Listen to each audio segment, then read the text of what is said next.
Mesdames, Messieurs, bonsoir et bienvenue à cette édition Le Sommaire. Les membres du gouvernement ont tenu leur traditionnel conseil des ministres ce jeudi 11 avril 2024, le point des décisions prises dans cette édition. Le chef de l'État Patrice Talon a annoncé mardi dernier la création imminente d'un cadre de concertation de la mouvance présidentielle. Nous y reviendrons. En Ukraine, le Parlement a adopté un projet de loi controversé sur la mobilisation militaire ce 11 avril.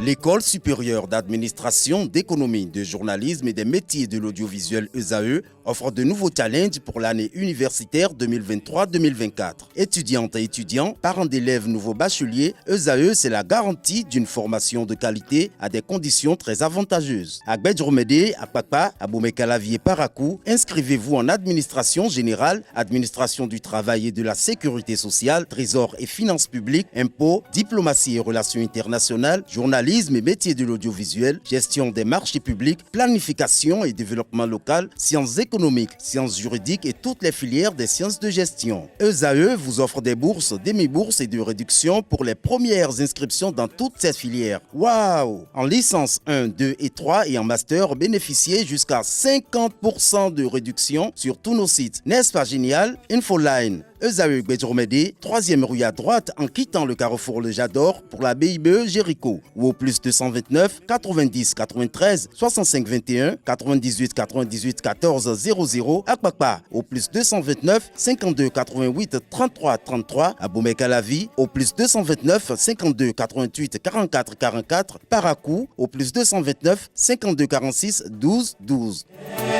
ESAE, l'excellence à un an.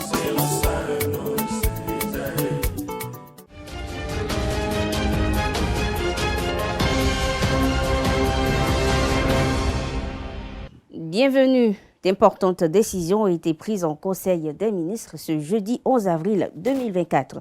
Au titre des mesures normatives, il y a entre autres destitution de maître Denise Eouzou Ganito, notaire à Cotonou.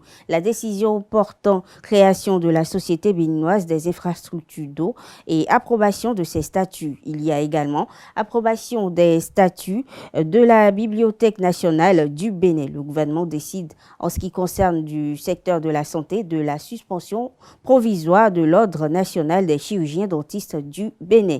Au titre des communications, on peut entre autres retenir la mise en œuvre du projet pilote de prise en charge intégrée des enfants autistes dans les communes de Cotonou et d'Abomey-Calavi. Au niveau des mesures individuelles, on note des nominations au ministère de la Défense nationale, au ministère du Tourisme, de la Culture et des Arts. Plus de précisions vous seront fournies dans nos prochaines éditions.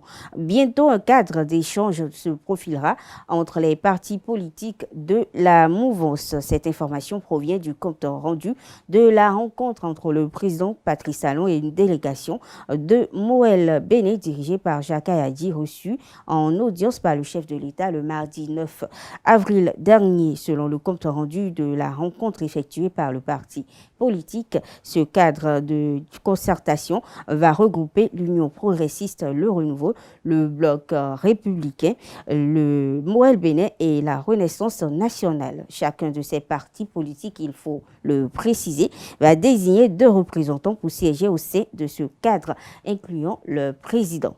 Johannes Dayon est démis de ses fonctions auprès du chef de l'État Patrice Talon. En fonction depuis 2016 au poste de conseiller spécial, Johannes Dayon coordonne le très stratégique bureau d'analyse et d'investigation bail à la présidence de la République.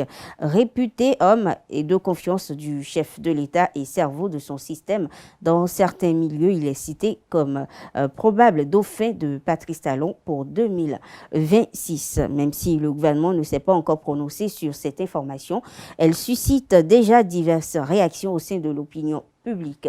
Quentin Amoussou et Nansirine Fatoumbi se sont rapprochés de quelques citoyens béninois pour recueillir pour vous leurs impressions. J'ai été surpris parce que, connaissant personnellement M. Dayon, qui depuis juillet 2016, avec l'avènement de la rupture, est le maître de tout ce que nous avons comme chef d'agence. il est le responsable de toute agence créée. Et bizarrement, on apprend mardi passé qu'il est limogé. Et on ne nous dit pas le pourquoi. Je suis surpris et après, ce n'était plus un événement. Je suis surpris parce que je ne m'y attendais pas. Ce que nous reconnaissons pour l'homme, c'est d'abord un, je ne vais pas dire un complice dans le terme péjoratif, dans le bon sens, qui a vécu tous les déboires avec le chef et qui a mis la politique à une compétence avérée en matière professionnelle. De qui nous parlons, M. Joannette Dayon, c'est un expert comptable en paix. Donc s'il est aux côtés du chef, ça ne serait pas seulement par favoritisme, c'est pas mérite. Mérite sur tous les plans, sur le plan professionnel, sur le plan relationnel et peut-être par rapport à ce qu'ils ont vécu ensemble. Et nous savons qu'il a occupé une place de choix en tant que coordonnateur du bureau d'analyse d'investigation. Cette structure-là qui a permis à l'État béninois d'être sûr que ces financements ne sont pas allés à volo, ne sont pas allés en perdition. Joannette Dayon et Patrice Talon sont les mêmes. C'est lui le conseiller spécial. Mais pourquoi aujourd'hui il y a un désaccord jusqu'à ce qu'il soit limogé? Je prends le mot limogeage. Ce n'est pas démission. C'est que ça ne va pas. Quand vous avez un conglomérat d'hommes d'affaires au pouvoir, les intérêts arrivent toujours à créer la scission. Quand tu vois à la lutte pour la politique aujourd'hui au Bénin, à tout moment, tu peux être limogé. Et celui qu'on vient de limoger, après tout, c'est un cousin du président. Ce qui est sûr, et il est encore le conseiller spécial du président. Je ne sais pas si le conseil est très mal, je ne sais pas ce qui s'est passé, mais on veut savoir pourquoi on l'a limogé. Et quand on parle de limogeage, c'est que le résultat n'est pas bon. C'est comme ça. Sûrement qu'il y a quelque chose qui ne va pas. Là, dans ce gouvernement, il y a quelque chose qui ne va pas. Il faut encore s'asseoir et parler entre eux.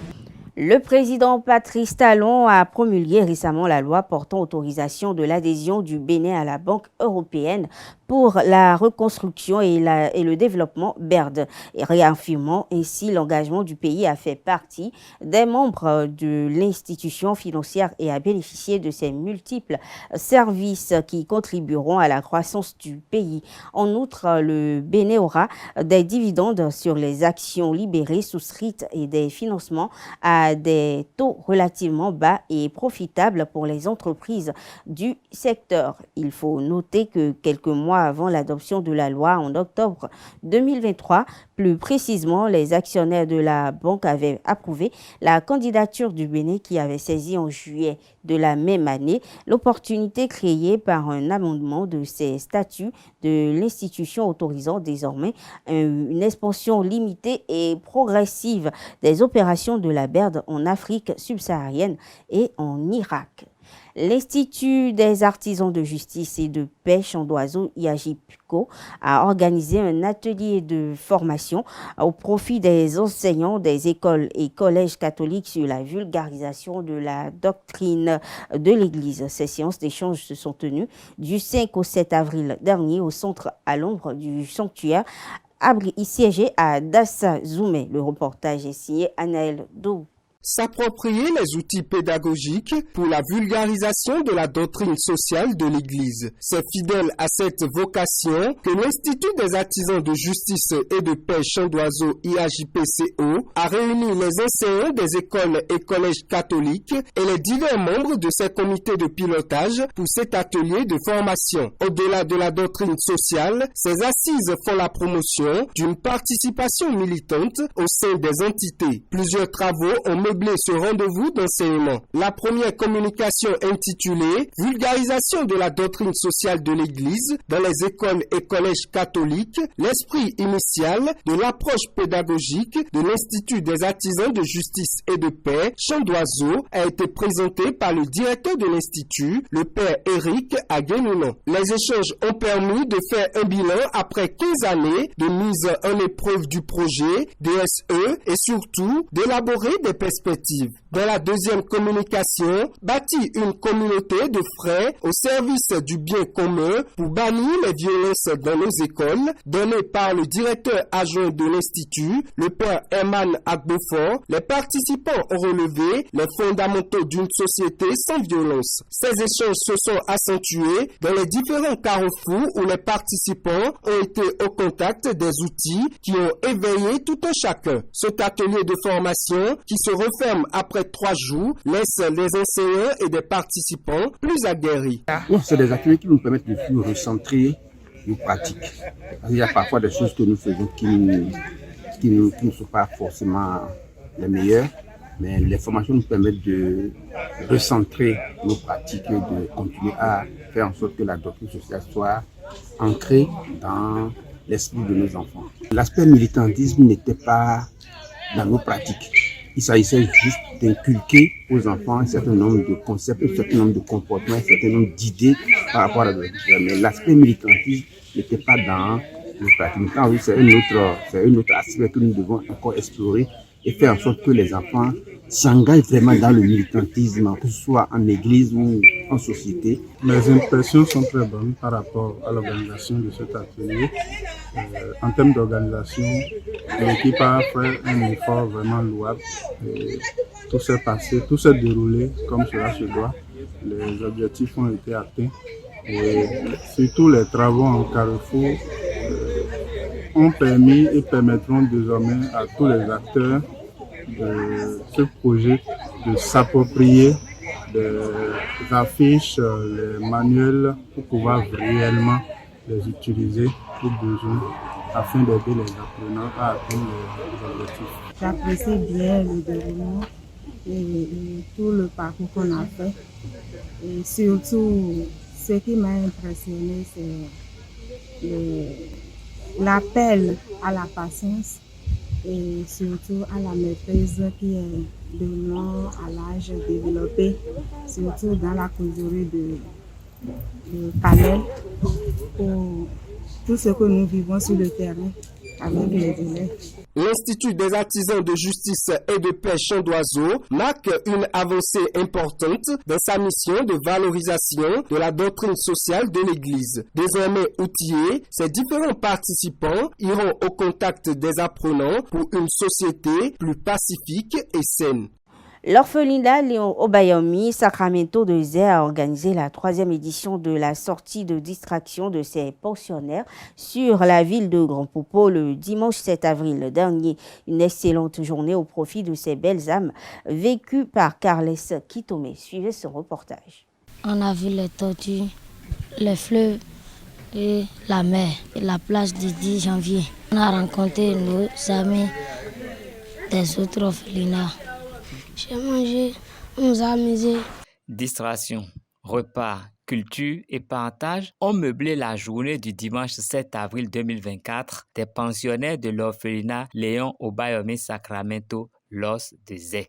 Ce sont des enfants en situation difficile que nous prenons en charge en intégralité dans ce centre. Et la prise en charge pour nous va au-delà de l'aspect nourriture, santé, éducation.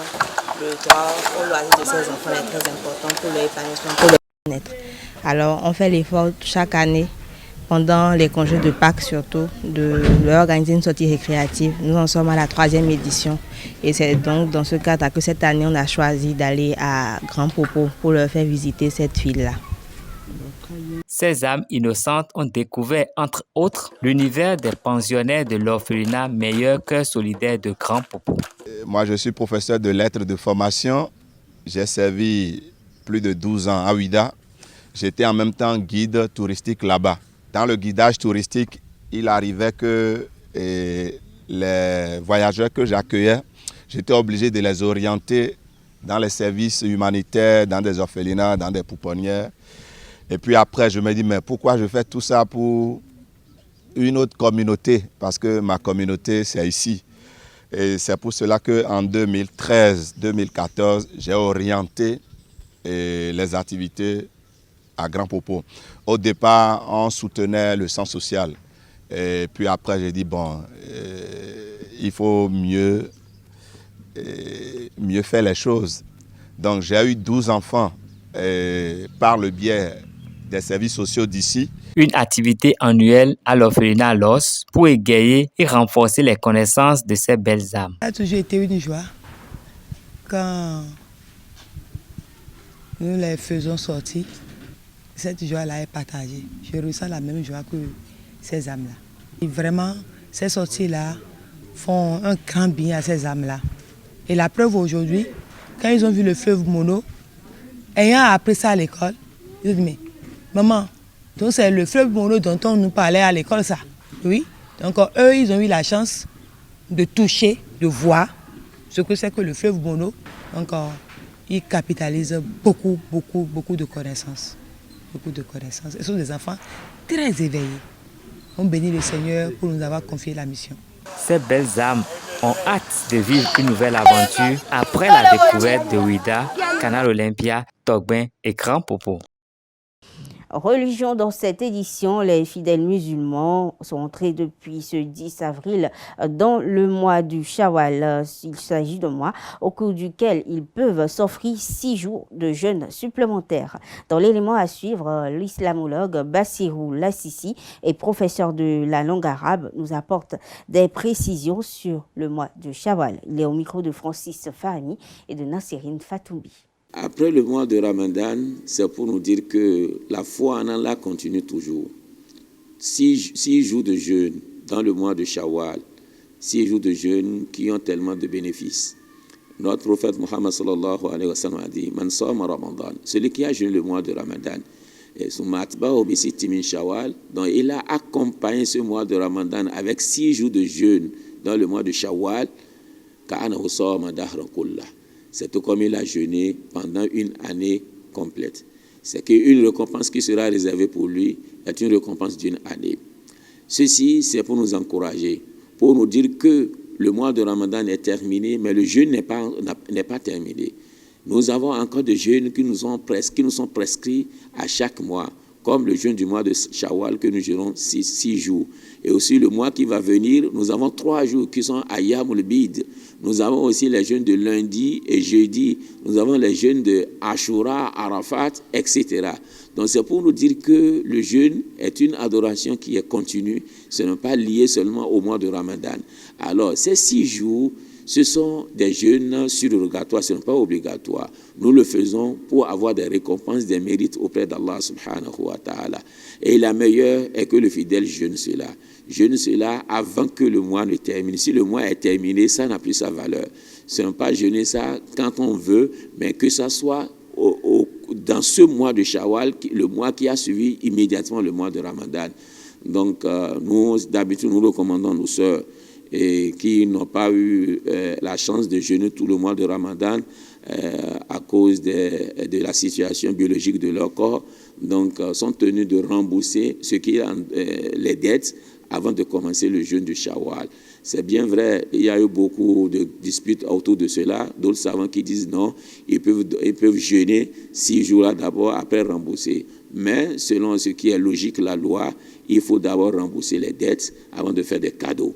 Lorsque tu dois, il faut rembourser cette dette. Si ce que tu as jeûné, tu peux les jumeler ensemble avec l'intention, c'est la meilleure des choses. Mais au cas contraire, paie ta dette et que tu es satisfait, tu as le cœur tranquille, que tu as déjà payé la dette. Et si tu trouvais le temps pour faire les 6 jours, c'est la meilleure des choses. Au cas où tu n'arrivais pas à le faire aussi, ce n'est pas un péché. Que le bon Dieu nous guide sur le droit chemin et nous accepte dans le cadre de l'adoration. Hors du Bénin, plus précisément en RDC, les députés provinciaux éliront prochainement les sénateurs le 22 avril prochain et les gouverneurs le 29 avril. Des scrutins souvent critiqués à cause des accusations de corruption des grands électeurs. Et à cet effet, le service de la présidence chargé de prévenir et de combattre le fléau de corruption a lancé un numéro vert pour recueillir des dénonciations de corruption de députés provinciaux. Il s'agit du numéro 158 et la ligne de collecte n'est pas gratuite, mais le coût d'un appel est sous-facturé. Le Parlement ukrainien a adopté ce jeudi 11 avril, selon les députés, un projet de loi durcissant la mobilisation dans l'armée. C'est un texte controversé car il ne prévoit pas de délai de démobilisation pour les soldats. C'est fait, la loi sur la mobilisation est adoptée. 283 députés ont voté pour, a indiqué sur Telegram l'élu Oleski Goncharenko, alors que l'Ukraine, confrontée à une pénurie de soldats volontaires, travaillait à ce test depuis de longs mois et émaillé de controverses après plus de 2 ans de guerre contre la Russie. Terminons cette page inter par le Vietnam où Truong My Lan, présidente du promoteur immobilier Van Thing Phat, est accusée d'avoir escroqué des fonds de la Saigon Commercial Bank SCB pendant une décennie. Le montant de la fraude s'élève à 25 milliards d'euros au total. Il s'agit du plus grand scandale financier qu'ait connu le pays et le procès s'est tenu à Ho Chi Minh Ville. Mesdames, Messieurs, c'est tout pour cette page inter. Ainsi prend fait cette édition. Merci de l'avoir suivi. Bonne soirée à toutes et à tous.